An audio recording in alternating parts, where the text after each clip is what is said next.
Pengeras suara untuk syiar. Jadi judulnya pengeras suara untuk syiar. Dan ingat, pertanyaan ini ditanyakan ketika belum ada surat edaran dari Pak Menteri.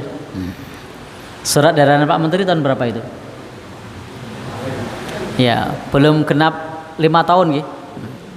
Baik, surat edaran Pak Menteri belum genap 5 tahun. Nah, coba kita lihat apakah jawaban dari Majelis Tarjih itu seperti apa tentang pengeras suara dijadikan sebagai syiar. Pertanyaan, barangkali yang bertanya ini sudah sepuh, karena waktu itu ketika diterbitkan 95, andai beliau waktu itu umur 30, berarti umur sekarang berapa? Ya, sudah 60 ya. Baik, saya tidak tahu ini umurnya berapa, tidak dicantumkan. Pertanyaannya, sekarang ini di mana-mana digunakan pengeras suara untuk mengaji Al-Quran, khususnya di bulan puasa, sekalipun sebenarnya sudah di waktu tidur. Oleh mereka yang memasangnya disebutkan untuk syiar. Jadi ada pengeras suara di bulan Ramadan, bacaan Quran, dan sering disebut sebagai syiar. Pertanyaannya, mohon diterangkan apakah makna syiar itu dan apakah benar mengaji dengan pengeras suara dapat dikatakan sebagai syiar. Pertanyaan ditujukan kepada Majelis Tarjih. Penanya adalah Bapak Saad Ali yang beralamatkan di Jember, Jawa Timur. Ini ada nomornya juga, tapi tidak saya baca. Baik. Apa jawabannya? Terlebih dahulu, baik kita kemukakan tentang makna syiar. Kata syiar berasal dari bahasa Arab yang semula berarti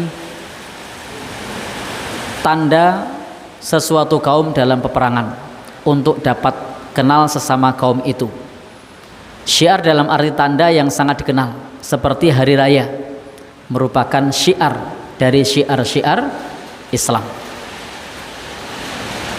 Jadi syiar itu di sini dimaknai sebagai tanda, sebagai bentuk untuk mengenalkan kepada masyarakat pada umumnya. Mengenai pengeras suara sebagai alat dapat saja. Jadi sebagai alat dapat saja dipergunakan untuk menunjukkan tanda-tanda untuk dikenalnya agama Islam. Jadi pengeras suara juga bisa dijadikan sebagai syiar, sebagai tanda-tanda dari syiar-syiar Islam. Bisa disuarakan menggunakan pengeras suara. Tujuannya apa? Agar lebih semarak. Contohnya apa? Seperti untuk adzan. Nah, contoh syiar itu adalah menggunakan pengeras suara untuk adzan. Itu adalah syiar. Dapat juga pengeras suara dijadikan sarana untuk mensyiarkan agama, dalam arti untuk lebih dikenal oleh umum bahwa saat itu sudah waktu sholat. Karena kalau tidak pakai pengeras suara, suara adzan itu jangkauannya terbatas. Maka dengan pengeras suara, syiarnya bisa lebih semarak dan lebih meluas. Demikian pengeras suara dapat pula dijadikan sarana untuk mengaji agar lebih banyak didengarkan oleh orang di sekitar masjid. Namun begitu, penggunaan pengeras suara tidak lepas dari situasi dan pengaruhnya. Penggunaan pengeras suara dengan volume yang tinggi sehingga sangat mengganggu penghuni sekitar masjid tentu menjadi tidak baik.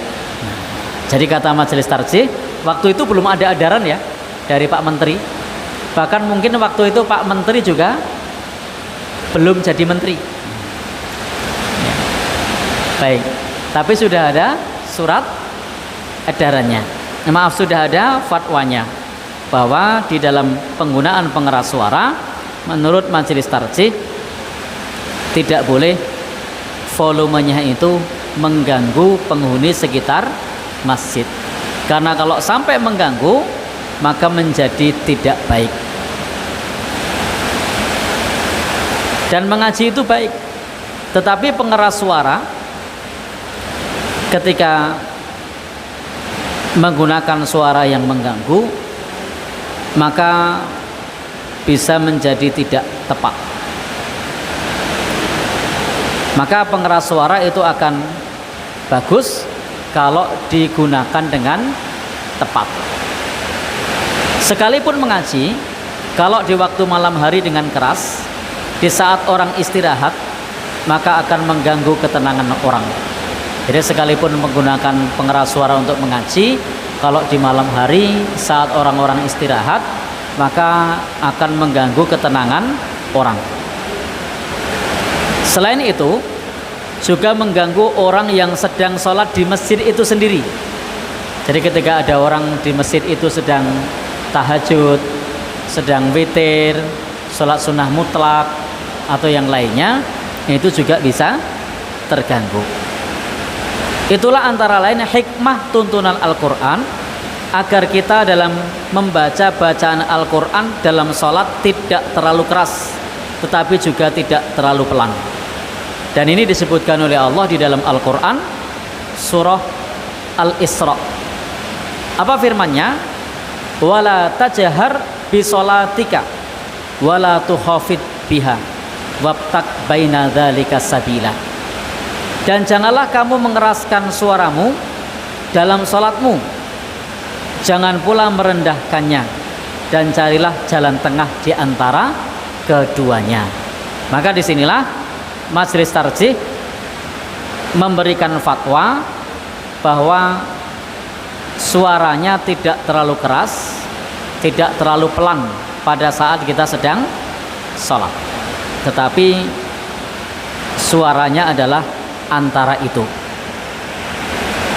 Melihat sebab nuzul dari ayat ini berdasarkan riwayat Imam Bukhari dan juga Imam Muslim, demikian pula diriwayatkan oleh Imam Turmudi dan ahli hadis lainnya dari sahabat Ibnu Abbas, bahwa ayat ini turun ketika Nabi sholat di Mekah, dilakukan dengan bacaan yang pelan, dan ketika mengimami para sahabat membaca Al-Quran dengan keras.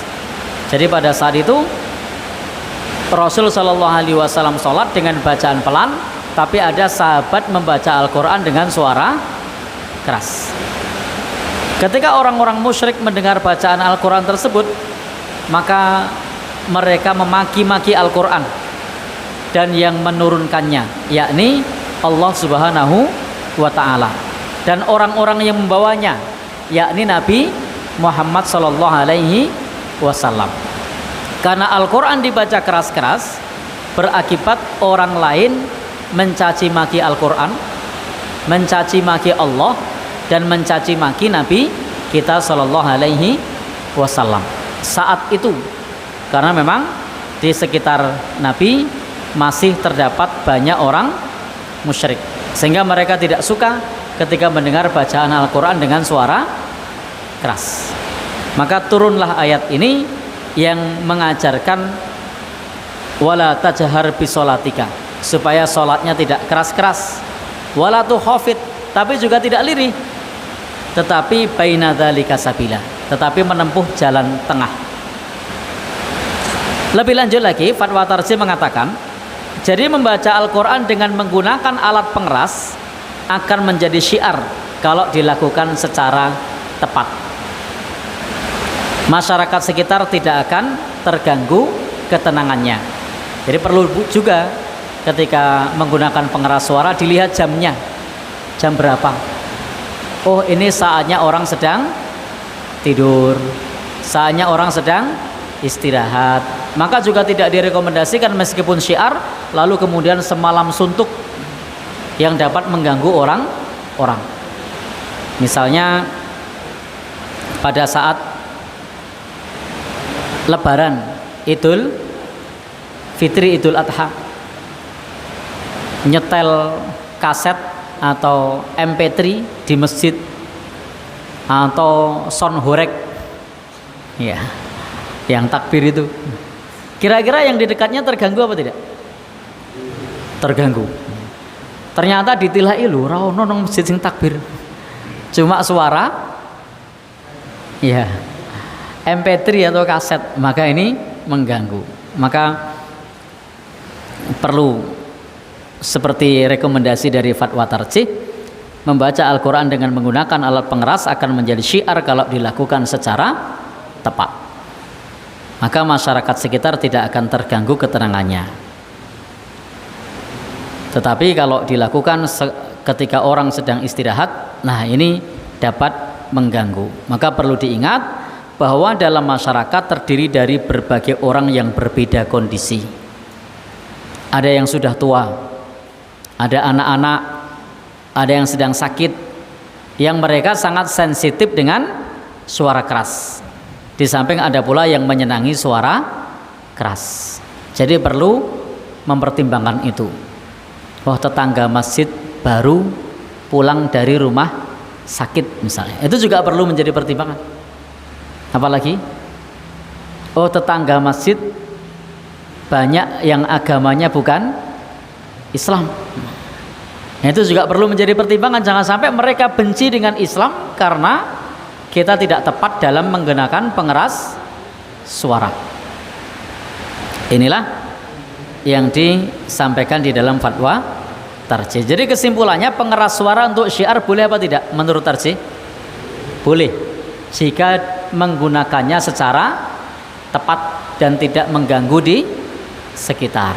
Sehingga perlu bagi yang menggunakan pengeras suara itu mempertimbangkan situasi dan kondisi, melihat kanan kiri seperti apa, terganggu atau tidak, jam istirahat atau bukan, itu perlu dipertimbangkan.